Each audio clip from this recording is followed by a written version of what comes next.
ஆனால் இப்போ என்டிகேவை பொறுத்தளவில் பெருசாக பணம் செலவழிக்கிறதுக்கு அவங்களுக்கு வழி இல்லைனாலும் அவங்களுக்கு நல்ல தொண்டர்கள் இருக்காங்க.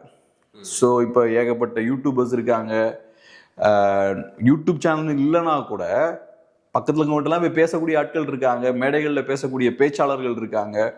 ஸோ ஒரு விஷயத்த மக்கள்கிட்ட கொண்டு போய் சேர்க்கறதுக்கான ஸ்ட்ரென்த் என்டிகே கிட்ட இருக்கு. அவங்க கொள்கை, கோட்பாடு, அவங்களோட அரசியல், அவங்களோட சின்னம் எல்லாத்தையும் மக்கள்கிட்ட கொண்டு போய் சேர்க்கறதுக்கான ஸ்ட்ரென்த் அவங்களுக்கு இருக்கு.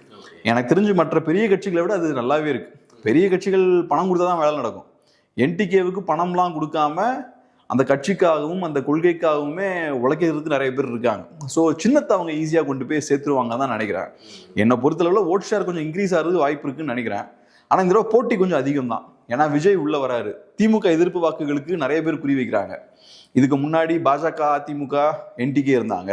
இப்போ பாஜக, அதிமுக, என்டிகே பிளஸ் டிவிகே இவங்க எல்லாருமே இப்போ திமுக எதிர்ப்பு வாக்குகளை தான் குறி வைக்கிறாங்க. ஒரு வகையில் பார்த்தா திமுக எதிர்ப்பு வாக்குகள் அதிகமாக இருக்கு, அது நல்லது தான். ஆனால் திமுக எதிர்ப்பு வாக்குகளுக்கு சண்டை போடுற கட்சிகளும் அதிகமாக இருக்காங்க. ஸோ அதனால ஈஸியாக கிடைக்காது.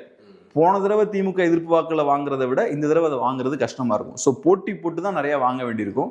பார்ப்போம் யார் கடுமையாக போட்டி போட்டு நிறைய ஓட்ஸ் வாங்குறாங்கன்னு பார்ப்போம்.